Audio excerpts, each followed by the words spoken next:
authority on Zionism and all of its schemes. Mr. Freedman is a former Jew, and I mean a former Jew. He has fought the communist world conspiracy tooth and nail and stands today as a leading American patriot. We now take you to the secret platform to present Benjamin Freedman.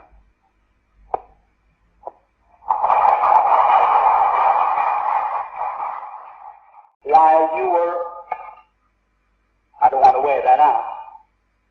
Let me show you what happened while we were all asleep. I'm including myself with you. We were all asleep. What happened?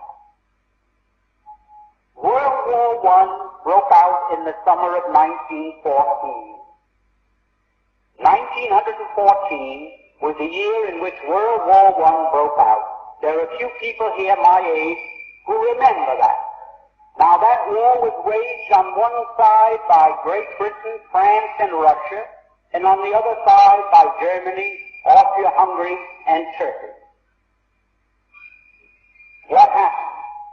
Within 2 years, Germany had won that war. Not alone won it nominally, but won it actually. The German submarines, which were a surprise to the world, had swept all the convoys from the Atlantic Ocean, and Great Britain stood there without ammunition for her soldiers, stood there with 1 week's food supply facing her, and after that, starvation. At that time, the French army had mutinied. They lost 600,000 of the flower of the French youth in the defense of Verdun on the Somme. The Russian army was defecting. They were picking up their toys and going home. They didn't want to play war anymore. They didn't like the Tsar. And the Italian army had collapsed. Now, Germany, not a shot had been fired on the German soil.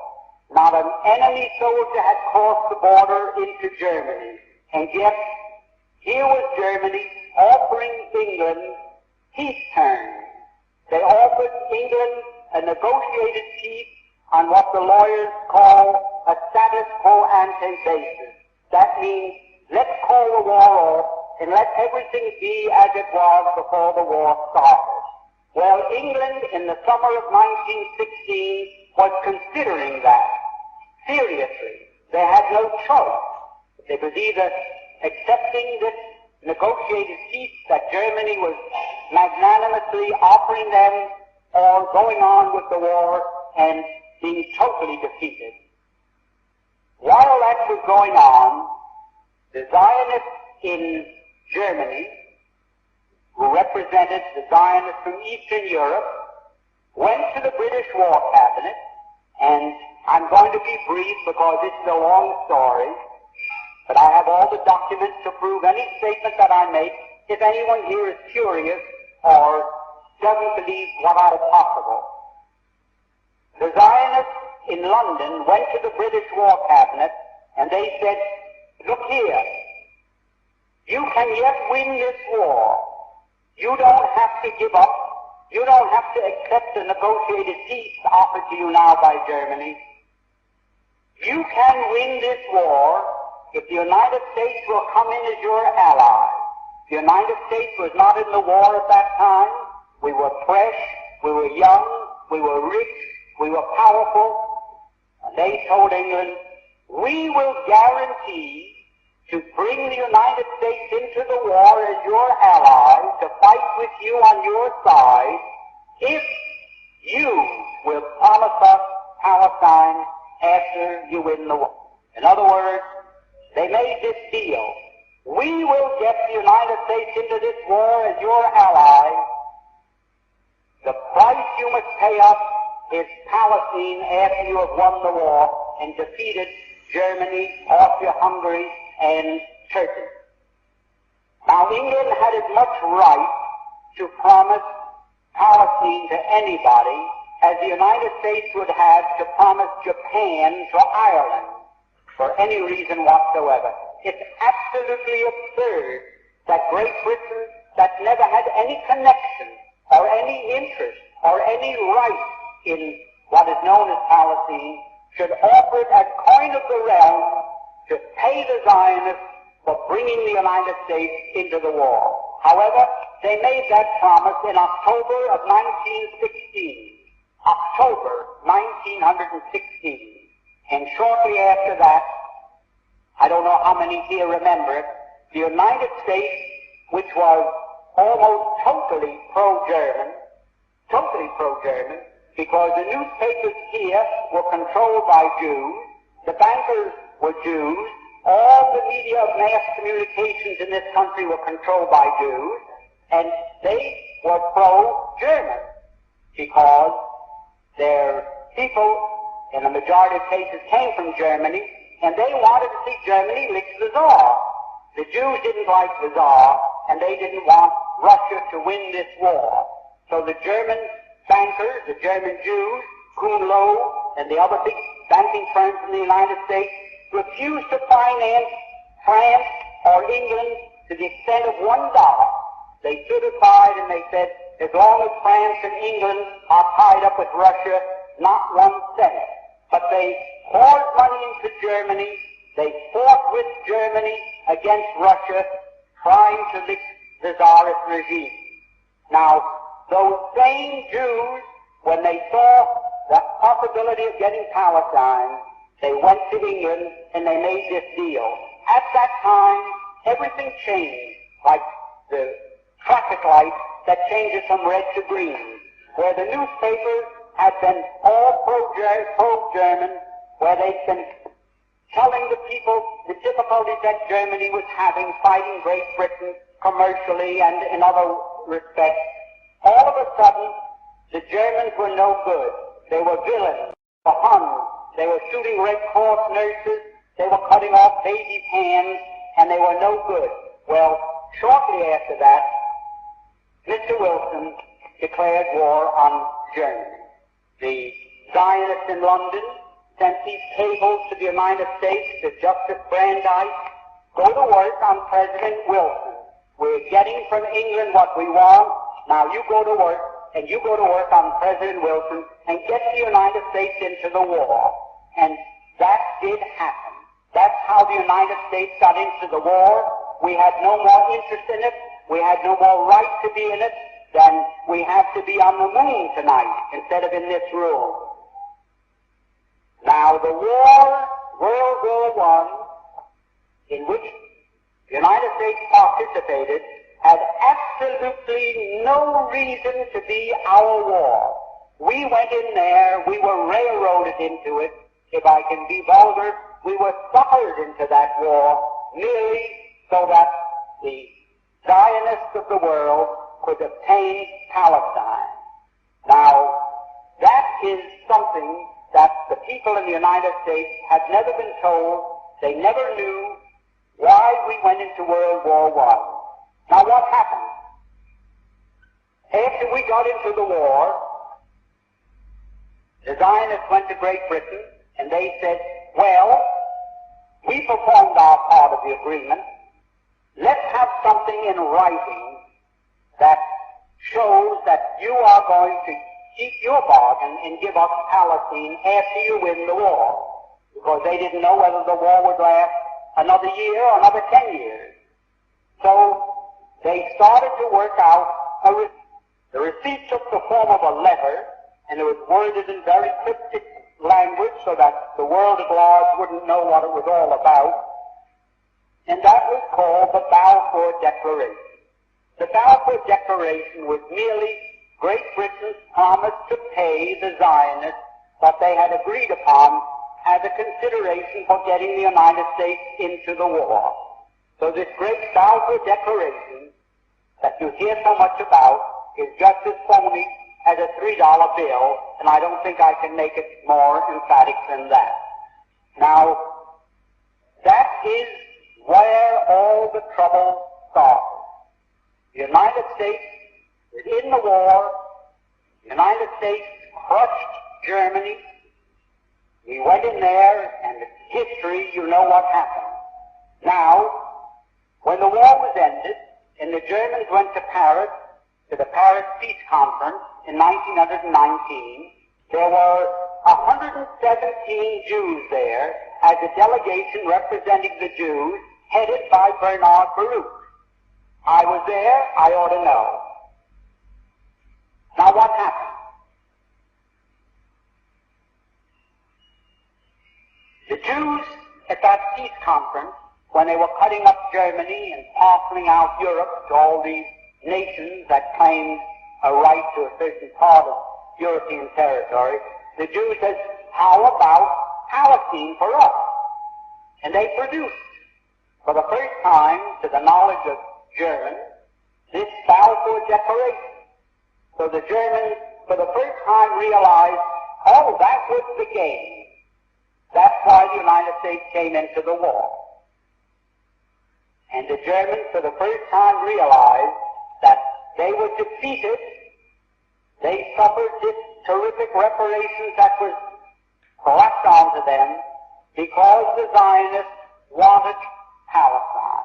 And they were determined to get it at any cost. Now that brings us up to another very interesting point.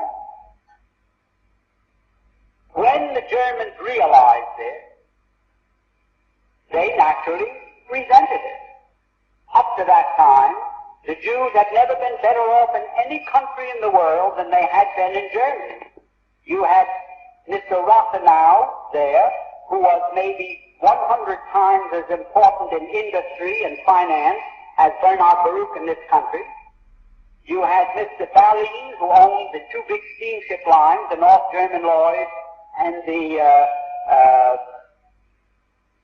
Hamburg American line, thank you. You had Mr. Bleisröder, who was the banker for the Hohenzollern family. You had the Warburgs in Hamburg, who were the big merchant bankers, the biggest in the world. The Jews were doing very well in Germany. No question about that. Now, the Germans felt, well, that was quite a sellout. It was a sellout that I can best compare. Suppose the United States was at war today with the Soviet Union. And we were winning. And we told the Soviet Union, well, let's quit. We offer you peace terms. Let's forget the whole thing. And all of a sudden, Red China came into the war as an ally of the Soviet Union. And throwing them into the war brought about our defeat.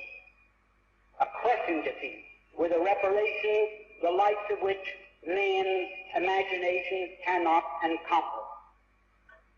Imagine, then, if we found out that it was the Chinese in this country, our Chinese citizens, who all the time we thought they were loyal citizens working with us, were selling us out to the Soviet Union, and it was through them that Red China was brought into the war against us. How would we feel in the United States against Chinese? I don't think one of them would dare show a face on any street. There wouldn't be lampposts enough convenient to take care of them. Imagine how we would feel. Well, that's how the Germans felt towards these Jews.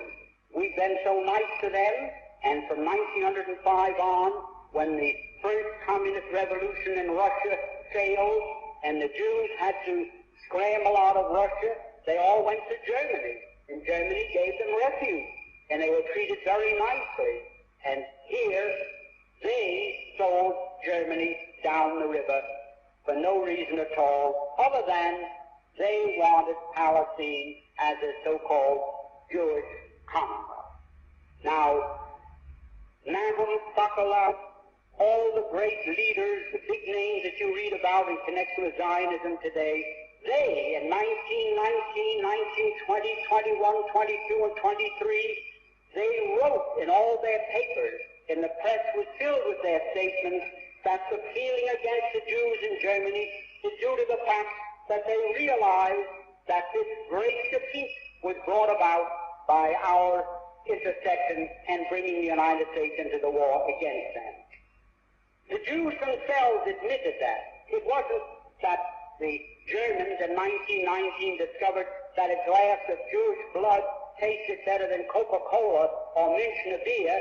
There was no religious feeling. There was no sentiment against those people merely on account of their religious belief. It was all political. It was economic. It was anything but religious. Nobody cared in Germany whether a Jew went home and pulled down the shades and said Shema Yisrael or Our Father. No one cared in Germany any more than they do in the United States. Now, this feeling that developed later in Germany was due to one thing, that the Germans held the Jews responsible for their crushing defeat for no reason at all, because World War I was started against Germany for no reason for which they were responsible. They were guilty of nothing, only of being successful. They built up a big navy, they built up world trade. You must remember, Germany, at the time of Napoleon, at the time of the French Revolution, what was the German Reich consisted of 300 small city-states, principalities, dukedoms, and so forth. 300 little separate political entities. And between that time, between the period between Napoleon and Bismarck, they were consolidated into one state. And within 50 years after that time, they became one of the world's great powers. Their navy was rivaling Great Britain. They were doing business all over the world. They could undersell anybody and make better products. And what happened? What happened as a result of that? There was a conspiracy between England, France, and Russia that we must slap down Germany, because there isn't one historian in the world that can find a valid reason why those three countries decided to wipe Germany off the map politically. Now, what happened after that? When Germany realized that the Jews were responsible for her defeat, they naturally resented it. But not a hair on the head of any Jew was harmed. Not a single hair. Professor Tanzel of Georgetown University, who had access to all the secret papers of the State Department, wrote in his book and quoted from a State Department document written by Hugo Schoenfeld, a Jew who Cordell Hull sent to Europe in 1933 to investigate the so-called camps of political prisoners. And he wrote back that he found them in very fine condition. They were in excellent shape. Everybody treated well, and they were filled with communists. Well, a lot of them were Jews, because the Jews happened to be maybe 98% of the communists in Europe at that time. And there were some priests there, and ministers, labor leaders, masons, and others who had international affiliation. Now, the Jews sort of tried to keep the lid on this fact. They didn't want the world to really understand that they had sold out Germany and that the Germans resented that. So they did take appropriate action against them. They, shall I say, discriminated against them wherever they could. They shunned them, the same as we would the Chinese or the Negroes or the Catholics or anyone in this country that sold us out to an enemy and brought about our defeat. Now, after a while, the Jews of the world didn't know what to do, so they called a meeting in Amsterdam. Jews from every country in the world attended in July 1933. And they said to Germany, you fire Hitler and you put every Jew back into his former position, whether he was a communist, no matter what he was. You can't treat us that way. And we, the Jews of the world, are calling upon you and serving this ultimatum upon you. Well, the Germans told them, you can imagine. So what did they do? They broke up. And Samuel Untermeyer, if the name means anything to people here, you want question?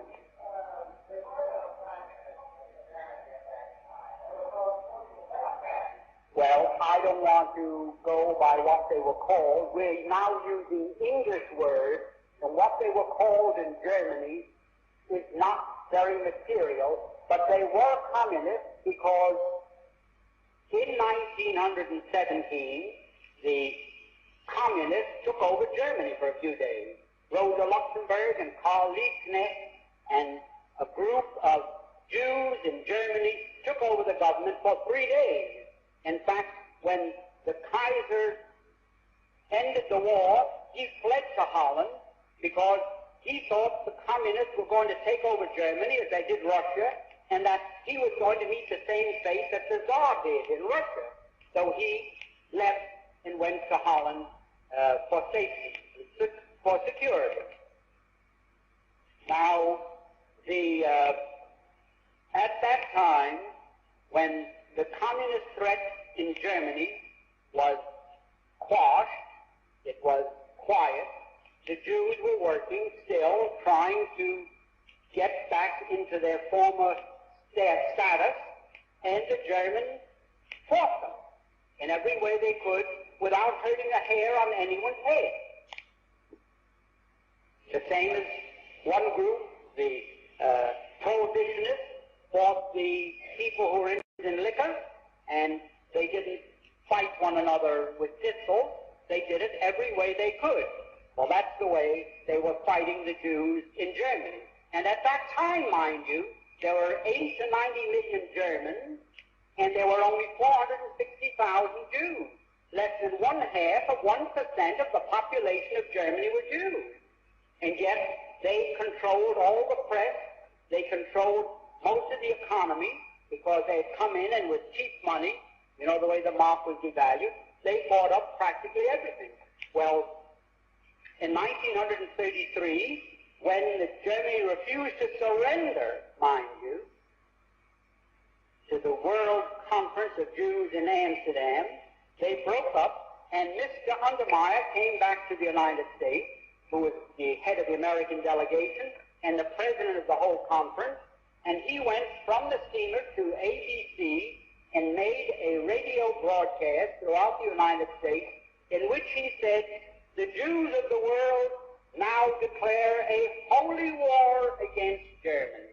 We are now engaged in a sacred conflict against the Germans, and we are going to starve them into surrender. We are going to use a worldwide boycott against them that will destroy them because they are dependent upon their export business. And it is a fact that 2/3 of Germany's food supply had to be imported, and it could only be imported with the proceeds of what they exported, their labor. So if Germany could not export, 2/3 of Germany's population would have to starve. There just was not enough food for more than 1/3 of a population. Now, in this declaration, which I have here, it was printed and a whole page, in the New York Times on August 7th, 1933, Mr. Samuel Untermeyer boldly stated that this economic boycott is our means of self-defense. President Roosevelt has advocated its use in the NRA, which some of you may remember, where everybody was to be boycotted unless they followed the rules laid down by the New Deal, which of course was declared unconstitutional by the Supreme Court at that time.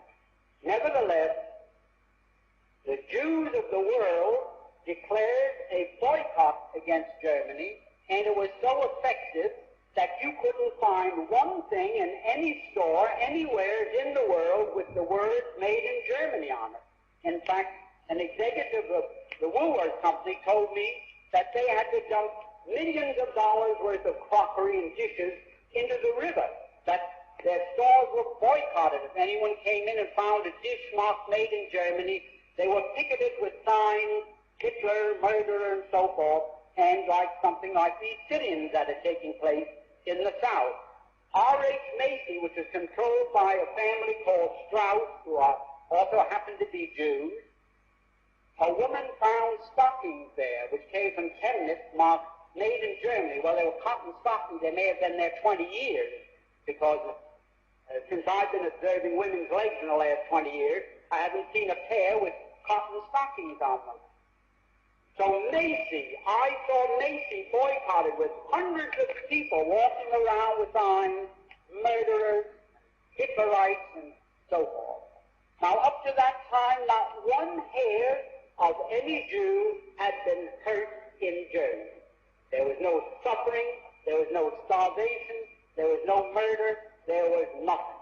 Now, that, naturally, the Germans said, why, who are these people to declare a boycott against us and throw all our people out of work and our industries come to a standstill? Who are they to do that to us? And they naturally resented it. Certainly they painted swastikas on stores owned by Jews. Why should a German go in and give their money to a storekeeper who is part of a boycott, who is going to starve Germany into surrender into the Jews of the world, who are going to dictate who their premier or chancellor was to be? Well, it was ridiculous. That continued for some time. And it wasn't until 1938 when a young Jew from Poland walked into the German embassy in Paris and shot one of the officials that the Germans really started to get rough with the Jews in Germany. And you found them then breaking windows and having street fights and so forth. Now, for anyone to say that, I don't like to use the word anti-Semitism because it's meaningless, but it means something to you still, so I'll have to use it. The only reason that there was any feeling in Germany against Jews was that they were responsible, number one, for World War I, number two, for this worldwide boycott, and number three, did I say for World War I, they were responsible for the boycott, and also for World War II, because after this thing got out of hand, it was absolutely necessary for the Jews and Germany to lock horns in a war to see which one was going to survive. In the meanwhile, I had lived in Germany, and I knew that the Germans had decided Europe is going to be Christian or communist. There is no in-between. It's going to be Christian or it's going to be communist. And the Germans decided, we're going to keep it Christian if possible. And they started to rearm. And their intention was, by that time, the United States had recognized the Soviet Union, which they did in November 1933. The Soviet Union was becoming very powerful, and Germany realized, well, our turn is going to come soon unless we are strong. The same as we in this country are saying today, our turn is going to come soon unless we're strong, and our government is spending $83 or $84 billion of your money for defense, they say. Defense against who? Defense against 40,000 little Jews in Moscow that took over Russia and then, in their devious ways, took over control of many other governments of the world.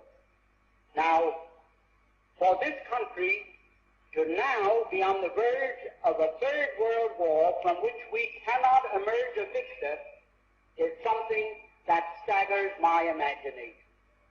I know that nuclear bombs are measured in terms of megatons. A megaton is a term used to describe 1 million tons of TNT. 1 million tons of TNT is a megaton. Now, our nuclear bomb had a capacity of 10 megatons, 10 million tons of TNT. That was when they were first developed, 5 or 6 years ago. Now, the nuclear bombs that are being developed have a capacity of 200 megatons. And God knows how many megatons the nuclear bombs that the Soviet Union has have a capacity.